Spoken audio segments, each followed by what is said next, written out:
Are you ready to unlock your potential? Ready to leverage your life experience? Primed for reinvention? Welcome to Keys to Change with Shelly Henderson, your roadmap to a fulfilling second act in the world of real estate. My guest today is Erin Finnen, the Senior Loan Officer at American Security Mortgage Corporation. Erin's you rock attitude and love for the real estate and mortgage industries, along with her 12-year plus experience, has made her a trusted advisor to her clients and the driving force behind her brand, Lending by Design. At LBD, as we like to say, the team takes pride in providing hands-on, white glove service for every client, combining tailored service with low rates and fees to offer the most unique, quality mortgage experience in the industry. I can speak from experience. Erin, welcome to the show. Thank you, Shelly. It's great to be here. And you nailed it on that intro. Woo! I'm telling you, I only have what you've done. So you've nailed it. And it's been a pleasure to see your growth and just watch it flow. You and I met, if I'm correct, 2018, I think.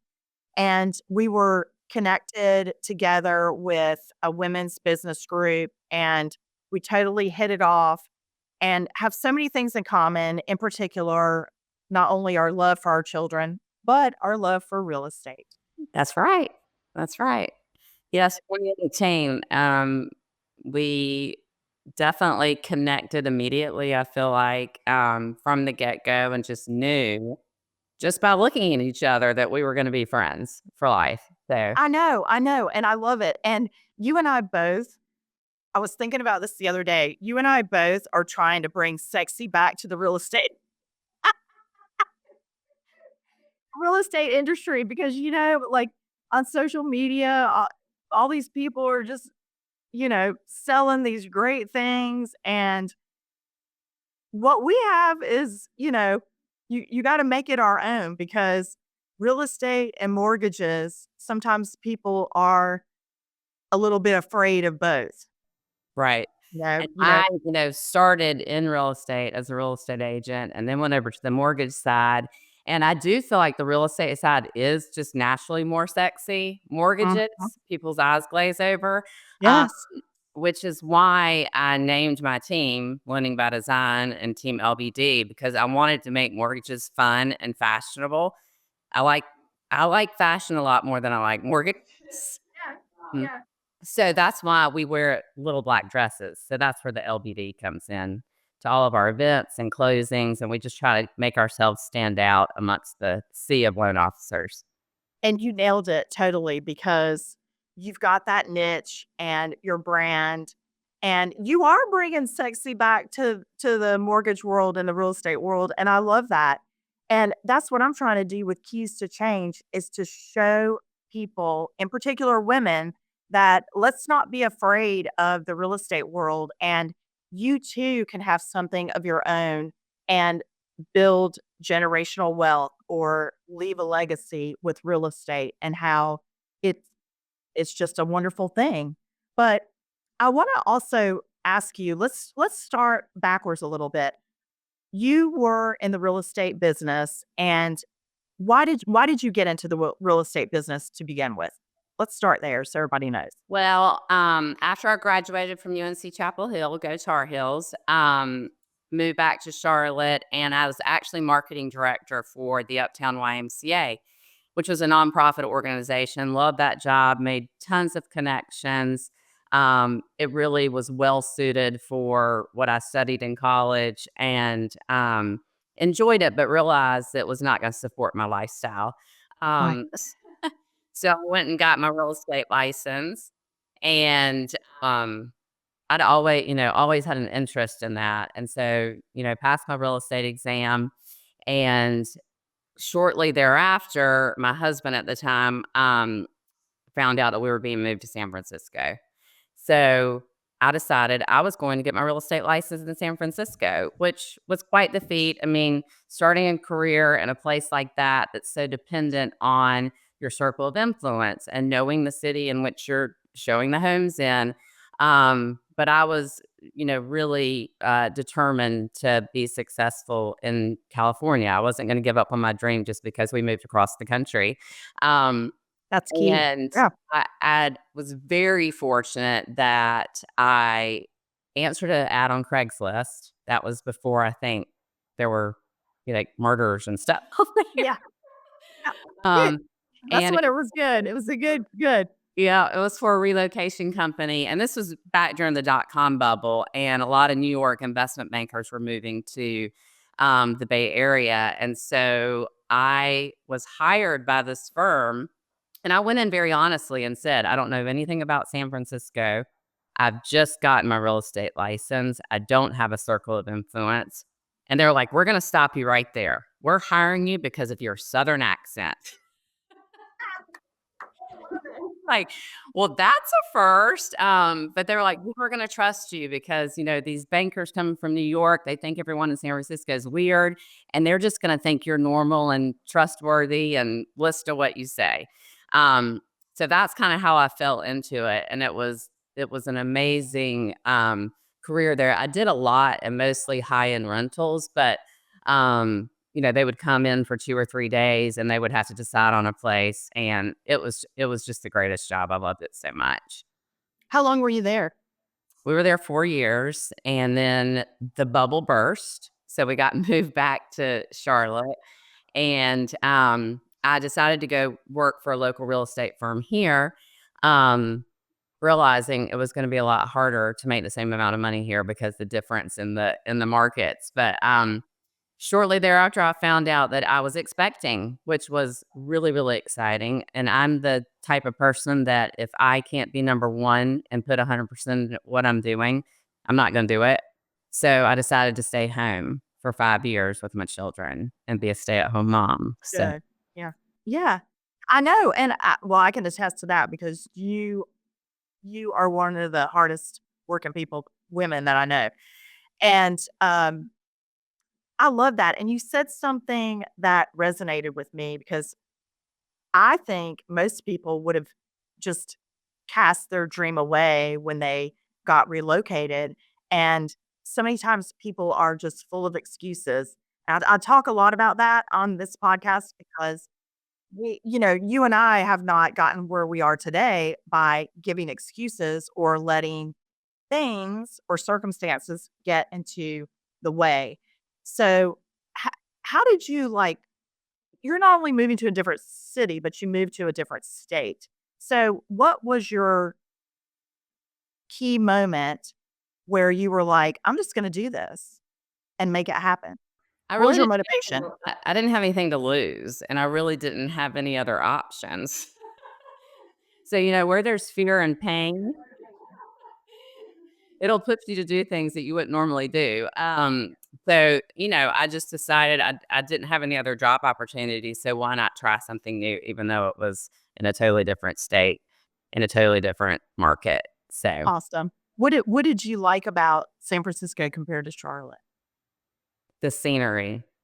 Yeah. I can remember just landing there and being in the cab on our way to the hotel that we had to live in for several weeks before we found a place to stay. Um, and riding up this hill and looking down and just seeing the Golden Gate Bridge and being like, I mean, the scene it's unreal. You just can't even believe what you're looking at. And back then the city was just thriving because of the dot-com situation. There was excitement in the air, and Yeah.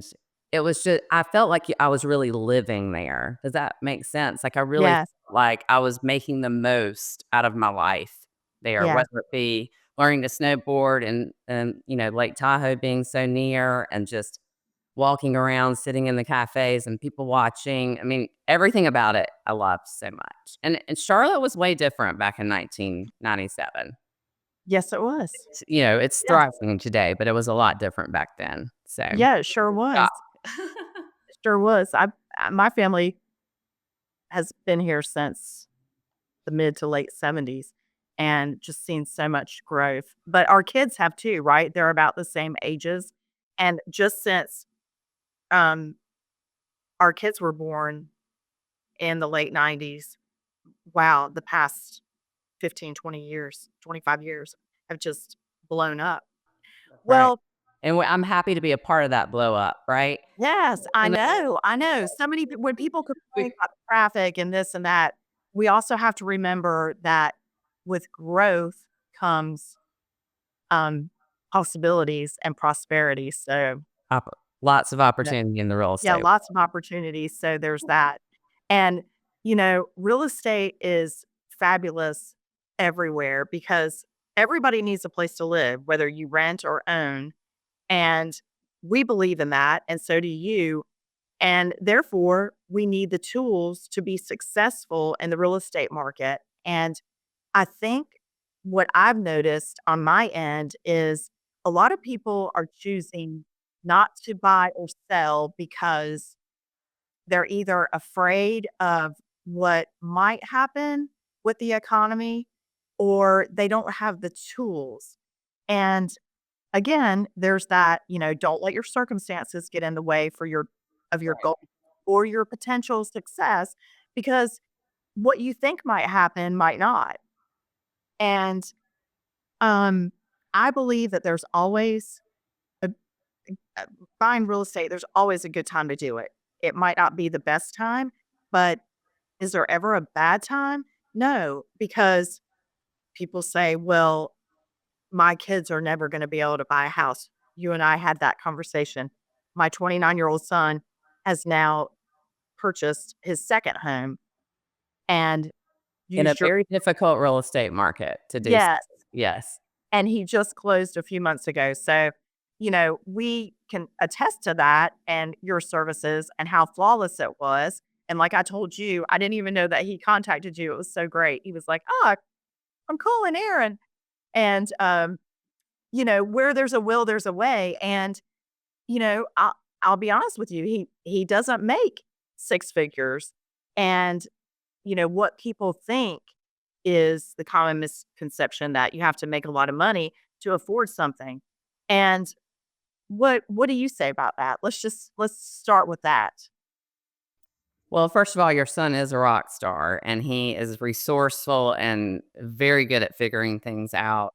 And loved working with him. So you should be very proud. But I do think, people say my child's not going to be able to buy a house. Well, might not be able to buy a house in the neighborhood that they want to be in or end up in.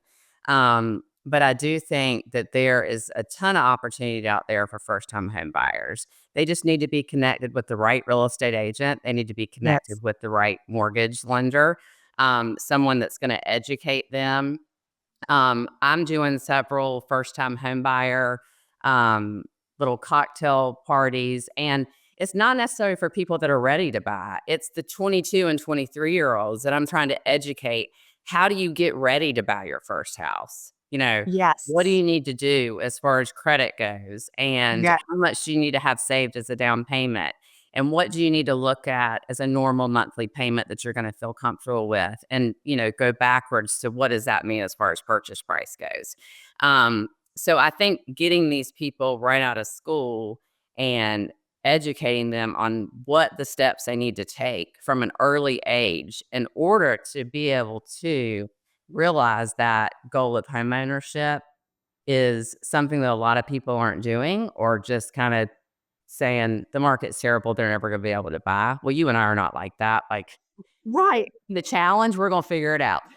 Exactly. And it's such a beautiful thing. Like I would move tomorrow. I mean, I have found every house that we've lived in as a married couple, and um, I I just feel like real estate is where it's at, and you and I are passionate about it, and I do think that there is an education piece because when you wanna buy a house, that's not the time. I mean, you can, but the time to do all that is to plan prior, because then when you're ready and you just wanna do it.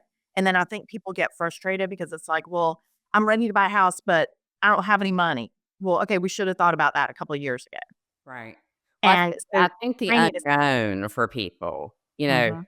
educating them takes the anxiety out of it. Yes. And I just don't think there is a lot of people out there telling people what they need to know about purchasing real estate. One of my sayings is it's just real estate. Like, Yeah. it's real Yeah. estate. Let's not make it a bigger deal than it is. It's just real estate. Right. It can be bought and sold. Exactly. But, people think that they have to put 20% down. That is not the case. I mean, you can get in for 0 down, and they think when they buy their second home, if they're holding on to their first house, they would never be able to qualify for a second house. That's not the case. We have ways around that. So I think just, again, teaching people what they need to know and being out there, um, putting knowledge on people on the steps they need to take is key. And I just think, again, a lot of people just kind of throw their hands up in the air and are like, "Oh, this is an obstacle. They're not gonna be able to do it." And we both know that if there's a will, there's a way. Yeah, right, right.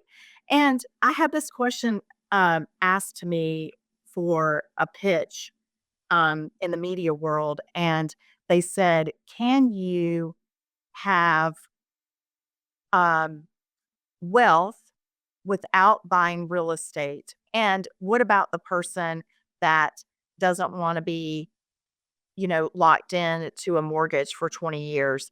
And I'm going to ask you if my response was correct. So I said, yes, certainly you can have wealth and retirement if you don't own real estate.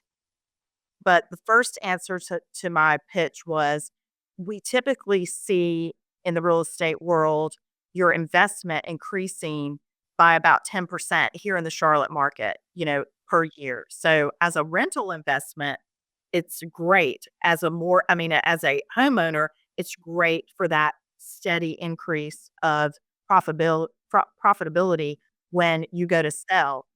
The second piece that I answered was, if you're the type of person that maybe you don't ever plan to get married and you don't want the hassle, you don't want, or it's later in life and you don't want to deal with the yard or the upkeep, buy something, live in it for a couple of years, and then either flip it or rent it out.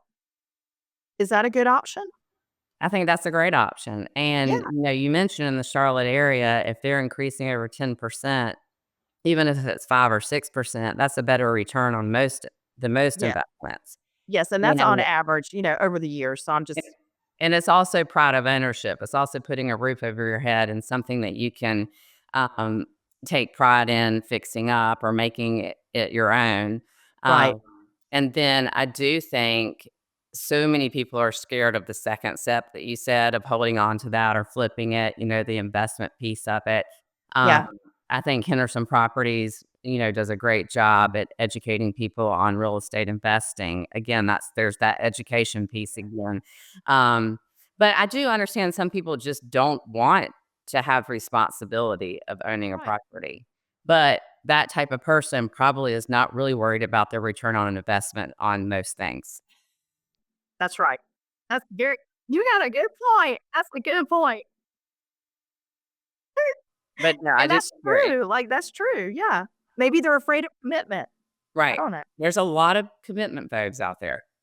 I can Yeah. be kind of a commitment phobe sometimes. Yeah, exactly. Exactly.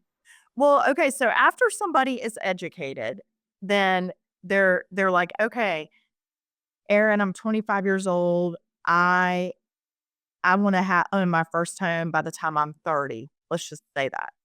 What would they need to do next?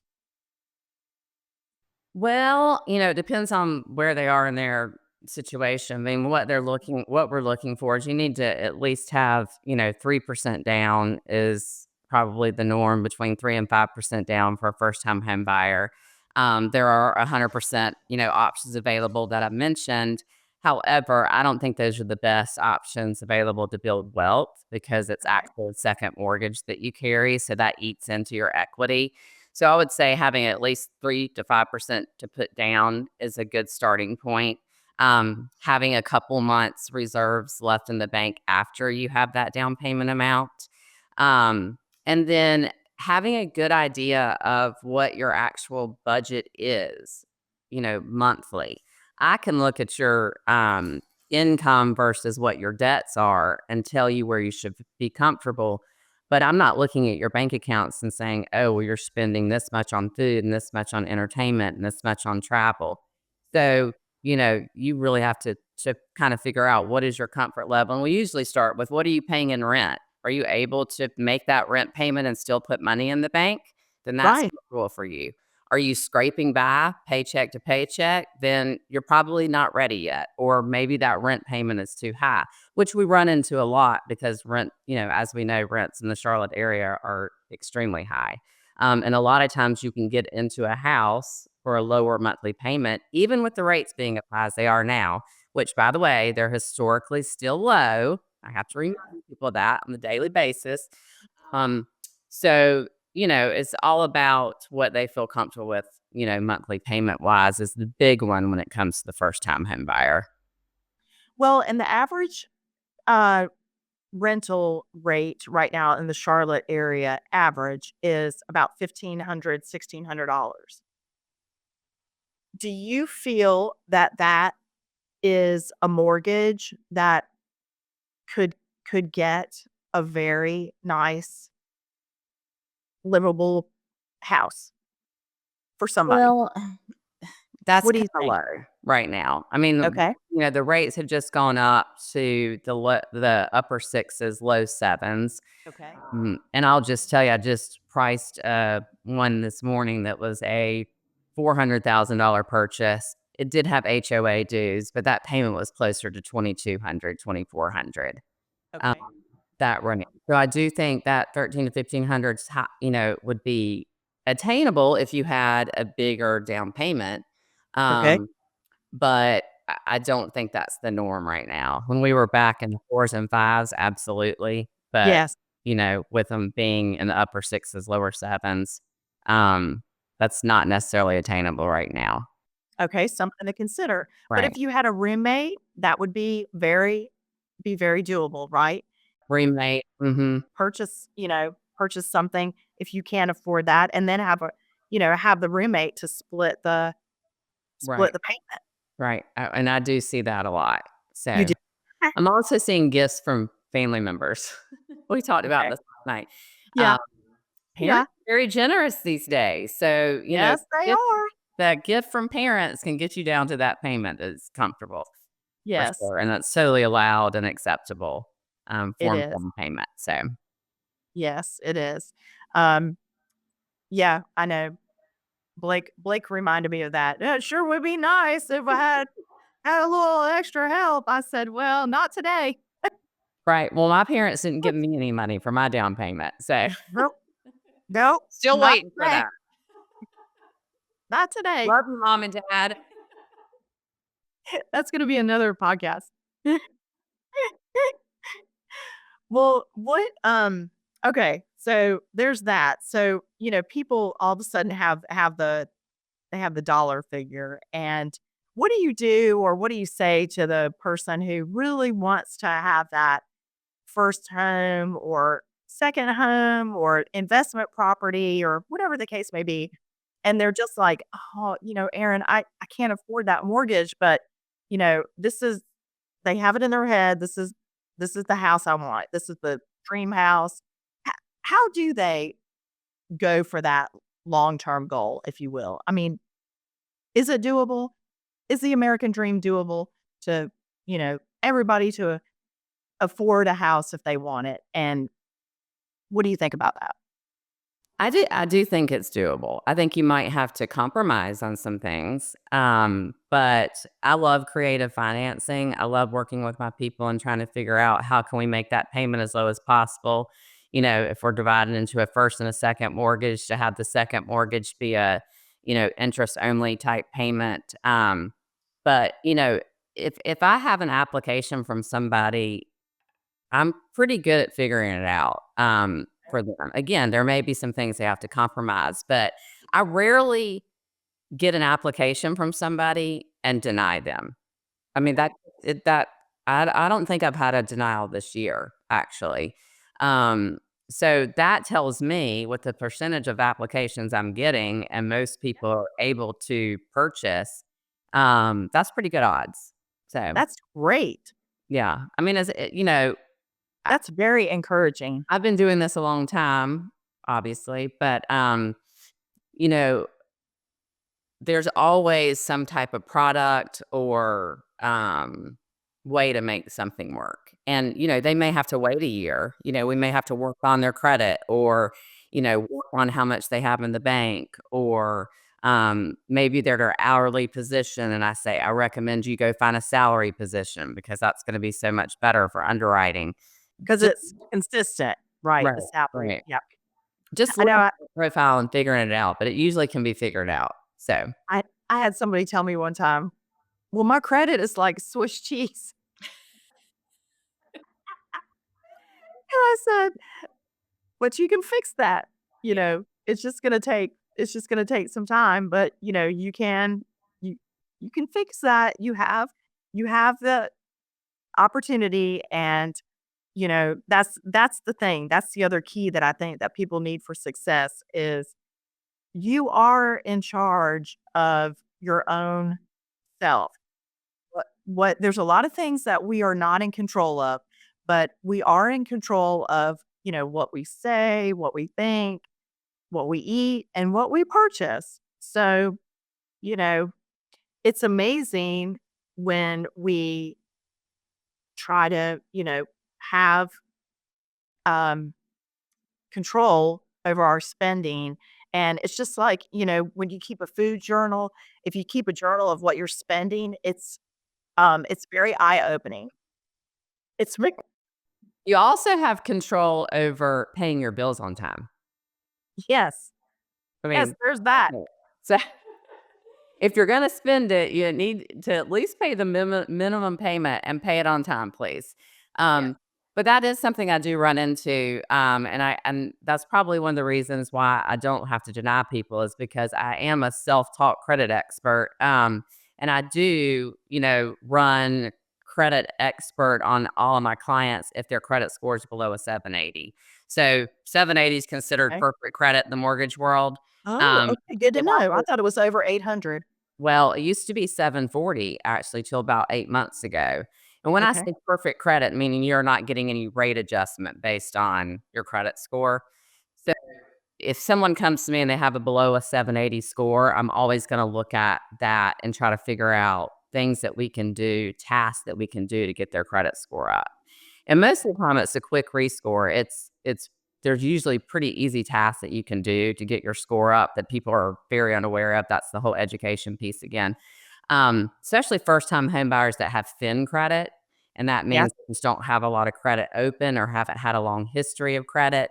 There's a lot of things that we can do, like open up another card, spend $10 on it, and wait 30 days. That'll bump their score up Yes. 20 points. So there's simple things people can do that they're not aware of to improve their credit score. And that makes a big difference on interest rate, mortgage insurance, and what they can afford. I mean, it can be a difference between, if a 780 score or a 700 score could be a difference on how much that they can afford monthly based on, Right. you know, because the interest rate's going to be higher with the lower score.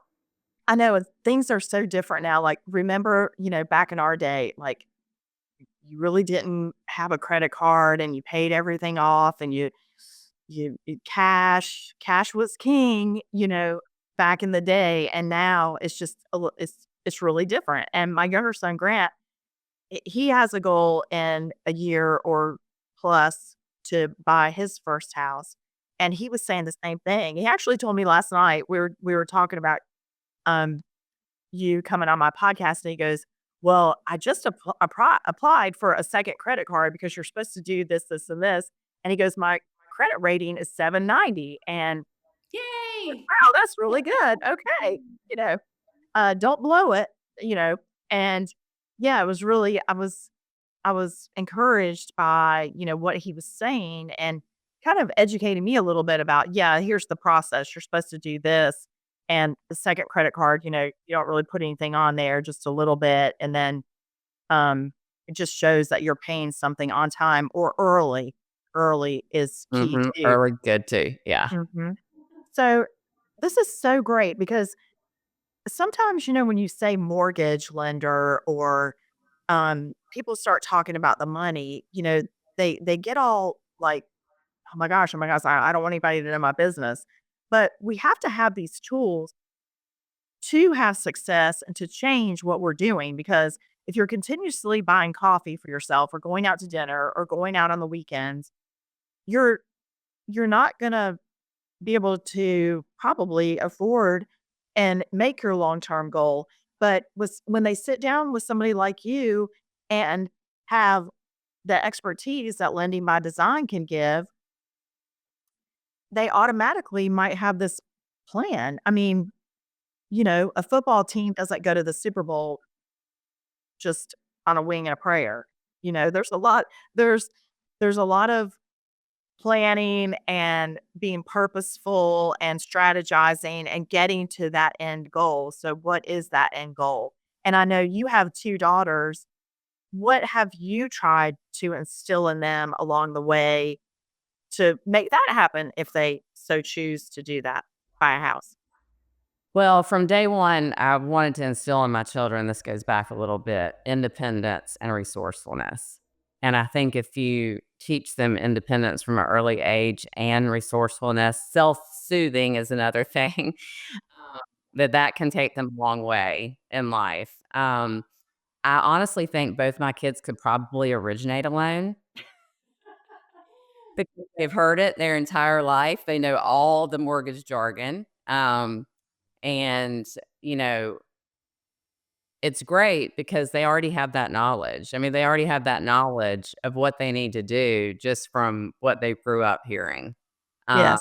so, you know, my oldest is in New York City. She won't be buying there anytime soon. Right. Right. Exactly. Now, Exactly. I can Libby's at Alabama, Roll Woo, Tide. roll tide. The best. Love Tuscaloosa. Yes. Um, I could see her being one of those like your son who comes, straight out of college and is ready to invest in real estate. Right. And on that note, we often say it's okay not to buy a house. You don't have to have that pressure to do it immediately. Or for an example, like your daughter who's in New York City, probably not the best area for her to buy anything right now at the age of 23, 22. But, you know, look at the experience that she's gaining from renting and from living in a big city. And she can decide, does she want to live there or does she prefer a smaller town? Or, you know, it's all about what you like and your priorities at that season in life. And her priority right now as a young adult is maybe trying to save for potentially to buy a house, but she knows it's probably not gonna happen for her in New York City at her age. Right. That's Yeah, right. And and she's that's realistic. Yeah, well, her apartment is I call it the mouse house. She has 2 roommates, but she's in the middle of Soho, so she's, location, location, location. My kids know that too. Um, she is right in the middle of everything, and she was willing to compromise size for location. So she already gets that concept, and that's what I mean by compromising things. When you wanna buy your first house, you gotta figure out what your priorities are. If it's yeah, location, you wanna be in the middle of everything, then it's probably gonna be a condo or something, smaller right. than you want to have, at some point. But, and I do think that there is an opportunity for you to buy. You just have to figure out your list and what you're gonna settle for. Yeah, and your non-negotiables or what you're willing to sacrifice. I think that's something else in the training piece that people need to understand. And also, there are people that never have a desire to purchase a home, and that's fine too. You know, people have the choice whether they want to do that or not. You and I would tell them absolutely invest in real estate because we feel like that's where it's at. Fastest way to gain wealth. And Yes, and fastest. when I'm, analyzing people's file and what mortgage we're going to put them in, that's really what I'm looking at. I'm not just trying to find them a quick fix to get them into a house. I want it to be something that they can get into a house, but also allows them to realize that equity gain sooner Right, sooner rather than later. right. Because we do, you want to. That's the whole reason. Besides having a roof over your head, is to Yeah. gain wealth. So, Yes, and what we have found with our personal real estate portfolio is properties that we bought years ago that were deemed, less than desirable and maybe not in the popular place of the city are now.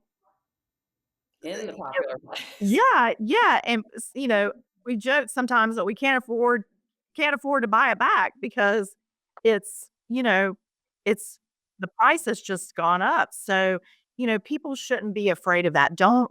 They shouldn't buy the best house in the neighborhood Right. because, Buy you the know ugliest house on the best street. Mhm. Yes, yes. And but I think we've reached a point in our culture that people want instant gratification and they have to get past that. You know, it's not where it's at. If you're looking for instant gratification, you're probably you might not get the best rate of return on your purchase. And speaking of training, you've had to work very diligently and very hard to form the team that you have. And tell me at LBD, you have this great team and you're adding to that team. What did you do to see that vision that you needed to expand? And how do you see your team playing this mortgage rate game out for the future? Um, that has several parts. Okay, so I'll start by, um, I'll go back a little bit. I was a stay-at-home mom, and when my daughter was 10 months old, or my youngest was 10 months old, I realized I wanted to go back to work. And instead of going back to real estate, I went to the mortgage side. I went and worked. Well, I went to the mortgage side because the owner of the mortgage company who approached me said, "You should go into mortgages. You're going to have banking hours," which was a complete lie. I work when real estate I agents know. work, I was like, which is really? around the clock. But I fell Huh. for it, and here we are. But I went back onto the mortgage side, and I was working for a broker at the time, and I really didn't have any formal training. I mean, it was 100% commission. They just kind of threw me out there. I had to figure everything out for myself. And blood, sweat, and tears. I grew my business even during 2008 and 2009. Survived that and got to a point in my business that I couldn't grow anymore with it just being me. And I just was like, I got to figure out my support staff or someone to help me because I can't get any further in my career. You can only work so many. There's only so many hours in a day, and Right. I'm trying to be Exactly. a single mom at the same time. So um, I ended up hiring an assistant and then got the idea that I wanted to hire several assistants and take them from the back end to also being loan officers. And at that time, the mortgage world was very much a man's world. There were not a lot of women loan officers. And so I actually hired my first loan officer assistant that I was going to train to be loan officer from Georgia, Christina, who still works with me today. And she started out as my loan officer assistant. She did that. I helped her get licensed, taught her everything that she needed to know on the back end. And And then how many years ago was that? we just celebrated our 11th year together. Wow. Congratulations. So now she's a top producing loan officer. She's, still on my team, but I've taken 5 other people and done the same thing with them. And it has just been so rewarding, not just to build myself up in my own business, but seeing these women. When Christina came to me, and she doesn't mind me saying this, she didn't even know what a mortgage was. I mean, she had just Right. graduated from Georgia. She knew nothing. In fact, I asked her in her interview what her dream job was, and she said a dog walker. And I was like, okay, well, wrangling dogs is a little bit like wrangling mortgages. We'll connect that in your hires. I love it. Um, but it's been great to teach women about the mortgage world and watch them be successful. Since then, I have hired some men, so don't worry. My nephew actually works for me, and he's Good. amazing. And we have our own. We have assistants. We have several processors. My processor, who I would say probably has helped me be the most successful, was actually one of my best friend's sorority sisters' roommates at Chapel Hill. So you can see that we go way back. We finish each other's sentences. She is my right hand, and she's the most loyal human being that I know. I could get like a little emotional about it. Actually, she's so Oh, amazing. uh, But so most of my team has been with me along the years. Kind of once you become an LPD or you stay an LPDer, and it's like one big family. So I feel very blessed and honored to work with them day in and day out. I love that. And do you know, I was doing some research for um, some social media work that I was working on. And did you know that women up until 1974 could not get a mortgage on their own? So just in my lifetime, they've been able to get a mortgage on their own, and it's just such a wonderful thing. Um, I didn't know that. I didn't know that either. That's actually eye opening.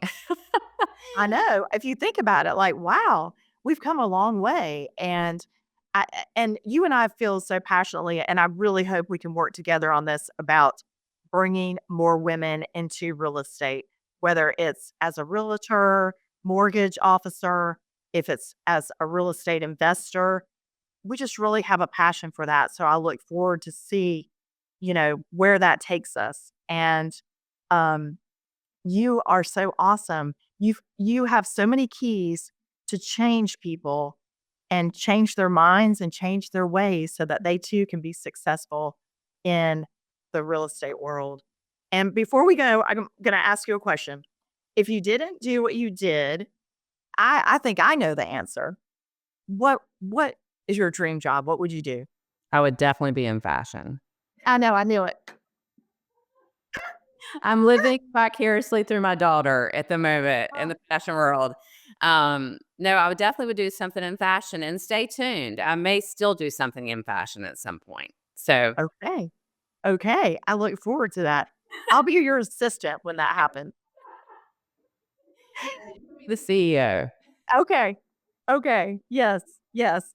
I'm a I'll good worker bee. type better for you. Okay. Thank you. CEO of Fashion and Fun. That's Where right. can everybody find you, Erin? What's a quick way to get a hold of you? At Lending by Design on Instagram. And we are at lendingbydesign.com as well, or americassecuritymortgage.com. Okay. Sounds great. Sounds awesome. Thank you for your time. I appreciate it as always. You are truly so special to me, and I just love your success. Thank you. Thank you so much for having me. I could seriously sit here and talk to you all day. Yes, we could. We have a lot to talk about. So it'll be part 2 soon. I would love that. Bye. This has been Keys to Change with Shelly Henderson. Remember, it's never too late to unlock your real estate potential. To discover more inspiring stories and invaluable resources, visit us at ShellyLHenderson.com. Your journey to a thriving real estate investment starts here.